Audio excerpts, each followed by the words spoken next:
Take a look at me as a 9-year-old kid.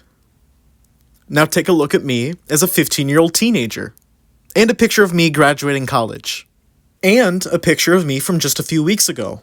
And finally, a picture of me as a cat working at McDonald's.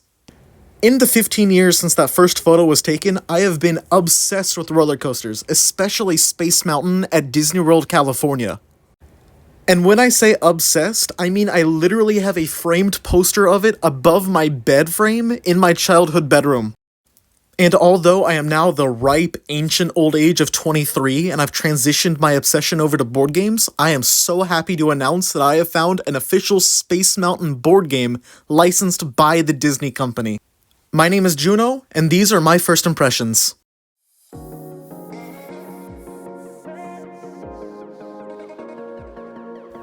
Hey y'all, welcome back to the Board Game Archives. I am incredibly excited to announce that we're starting a new project here on the channel that we're going to call our Space Race. We have 5 different board games that are based off the concept of space, so we're going to look through each of them, do a first impressions, a review, and a gameplay for each of those 5, and then culminate them all with one final video ranking them all from worst to first.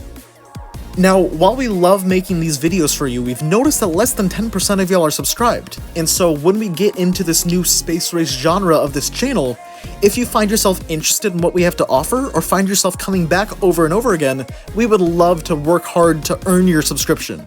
We would love to show you what all we have to offer, and hopefully by the end of this video, we've worked hard enough to earn that subscribe of yours. So, no pressure, we would just love to see you stick around with us. Alright, now let's finally get into our first impressions of Space Mountain the board game. Now, while there are a lot of different knockoff products of Disney, this is an official licensed board game by the Walt Disney Corporation. You can tell by that gold seal on the bottom left of the cover art. Now, after I'm done struggling to open this game, this is a new game, we can take a peek inside and see all that this game has to offer. Firstly is the rulebook, and this is a very easy rulebook, only about 4 pages. This is definitely a game meant for families. We always talk about accessibility on this channel, how easy it is to get into a game, so having a rulebook with only 4 pages is a really good sign for us. Next up are the game pieces. Now what we really like about them is the color scheme. You'll notice the purples, the blues, the greens, the pinks. That's very reminiscent of the old school 70s Disney, and so we really like seeing that sort of callback. Onto these next pieces, which are kind of like stand-up pieces that'll be standing on the game board. And again, you can see that sort of retro color scheme that works really well with the overall futuristic aesthetic. It's both old school and futuristic. And now the board, it is one of the boards that is 4 pieces. It's got a front and a back. Now, I do honestly struggle to open up right here. I just did hit the camera. So what I'm going to do, I'm going to just put it aside for now, and I'm going to show you more of the board in the future. I just wanted to show you a little bit of it now. So then let's fast forward into the last remaining pieces of the game.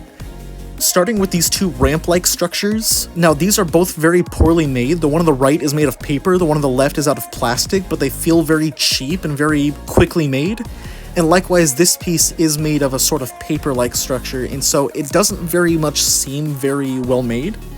These 2, meanwhile, are very well made. So they're dice and these little character things that I'll be showing you later. Finally are these cards. They throw back to that sort of old school 70s retro feel that I was talking about, especially with the color scheme. And then finally, there's the back of the box, which shows you a little bit about the game, what to expect from it, and honestly, the art style in the back is incredible. I'm a really big fan of it. So now we're going to go a little bit more in-depth onto each of the pieces, and give you the sort of pros and cons about each specific part. So firstly, each of those game pieces that were on those boards, I've taken them all out and then put them in this baggie. They're just enough, and the baggie is just big enough for all of them to fit. This little piece right here does struggle a little bit to fit in there, but overall, everything else does fit. Each of the pieces are made of cardboard, so they do feel dense, and I do feel that they would last relatively long. I'm not sure how long cardboard pieces would last, but they do feel sturdy. And when put against one another, they don't scrape, they don't really bounce off of each other at all, so overall I think that cardboard is a good material for these pieces. Next up are the mission cards. These tell you what to do and give you different objectives throughout the game. I really love the color scheme here, and I know I keep on saying the color scheme, but I really love the way that each of these colors are muted but stand out all the same. These cards are also on the denser side of the cards that I've played with on all these different board games that I have, and so I do feel that these are going to last longer compared to them, and that's a definite plus on that side. And so overall, I think that the creators of this game did a very good job with the cards. Next up are the dice. Now, there are 3 dice, each with blue and orange symbols that line up with those mission cards that I just showed you. And again, they are very well made. I mean, I feel like there's only one way that you can make dice, but still. They're designed very well, they're designed very densely, and because they're both straightforward and classy, I feel like they work well. Now, these pieces right here, I believe, are the best made in the game. They're these multicolored spaceships that players use to move across the board, and they're made out of a hard plastic.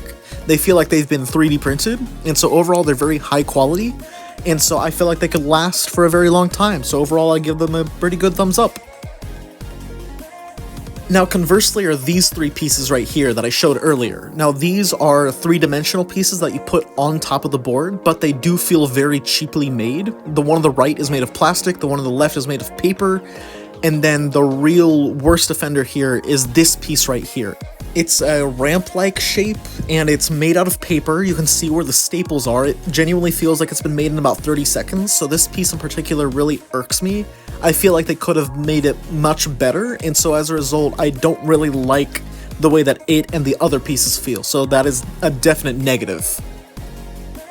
The board, however, is actually pretty solid. I would give it maybe an 8 out of 10, so you can clearly see what they were going for. They're continuing that model of muted but colorful, and you can easily follow where the map is trying to go. You can see yourself going from point A to point B, and then as you flip the board around on the other side, you see this little graphic that's actually what the ride itself looks like when you begin your process throughout the ride. And so I like that dual side of the board. I like that this can be used as a sort of like centerpiece or artwork, while on the other side you can begin to play. I've always been a really big fan of those boards, and so I definitely have to give this part at least a thumbs up. Now, one thing that I do want to warn you against is that this game does sell for $40. I did get it on sale for about $10. I do not believe that this game is worth $40. I think it just has that price tag because it's Disney property. So if you want to buy this game, I definitely recommend buying it on sale. Lastly are the rules. Like I said, the rules are only 4 pages long, so it is very easy to grasp, and so if you ever consider playing this, I definitely would recommend it if you're playing it with younger children, or if you want to play a game that is very simple and easy to learn. So overall, this isn't really a game that is going to challenge you or anything. This is just something that you can sit back, relax, and play. This game is for 2 to 4 players and takes between 20 and 40 minutes. The Space Mountain board game was designed by Chris Letter and Kevin Rogers. The game development was led by Mike Mulvihill. The art direction was led by Jake Braish. The graphic design was made by Shane Smith and Sam Dawson. The production was made by Jenny Webb, and the editors were Michael Aldridge, Steph Hodge, and Elizabeth O'Callahan. So thank you so much for everybody who contributed to this game. I cannot wait to try it out for myself and see how the game plays, and I truly appreciate you for taking your time, for contributing to the board game space. I really hope that you all find nothing but success in this career.